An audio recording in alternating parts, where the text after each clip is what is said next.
Busy is literally in the word business. And if you're like us, working every day, it can be hard to find that work-life balance. And that's why today's episode of The Girl Wire Show is focused on Samantha Ettus. She's become an expert in this exact topic. Now, if you don't mind me, I've got to put my work hat back on, but go ahead and enjoy the show. It is 7 o'clock in the morning right now, and we are in Pacific Palisades. It's not exactly the sunniest Southern California day, but that's okay. We're gonna go inside and see how Samantha Ettus, a super mom entrepreneur, gets her 3 kids ready in the morning. This should be interesting. Let's go check it out. I was so impressed by him. Samantha Ettus is a Harvard graduate, best-selling author, speaker, and most importantly, a mother of 3. I got to spend the morning with her to learn about her unique background, the challenges she faced along her journey, and how she persevered to become a successful entrepreneur.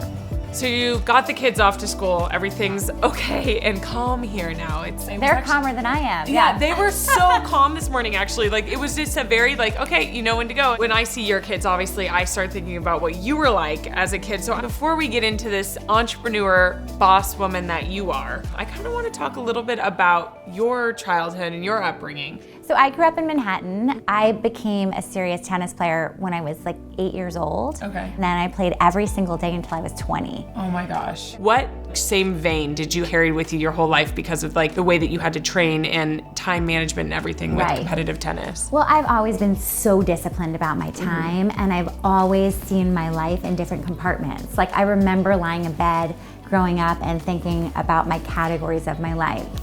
How am I doing in tennis? Okay. How am I doing in school? Okay. Are things good with my friends? Are things good with my family? Had I fought with my mom or whatever it was? Things good with boys? That's kind of how I thought in different compartments. And then, 20 years later, that ended up informing how I think about work-life management. Yeah. But I've always compartmentalized very well. Yeah. Samantha's determination led her to Harvard for college. It was there where she decided to pursue her passions outside of tennis and focus her energy on writing as editor of the school's newspaper. When she returned to Harvard for her master's in business, she was learning once again how to balance new challenges. When I went there, it was 27% women. Okay. It was definitely one of the more sexist experiences I'd ever had.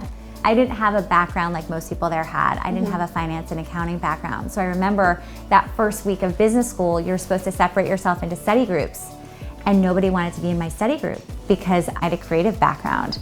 And they thought for cases, I wouldn't be an asset to them. Yeah. Because all I knew about was leadership, marketing, the soft stuff. Yeah. And the soft stuff was not really well respected then. So I ended up in kind of a study group of misfits. It was 3 other people who also had struggled to find their place. It was definitely a humbling experience when I first got there, realizing, oh my gosh, my kind of intelligence is not going to be well respected here. It's going to take a lot for me to earn the respect.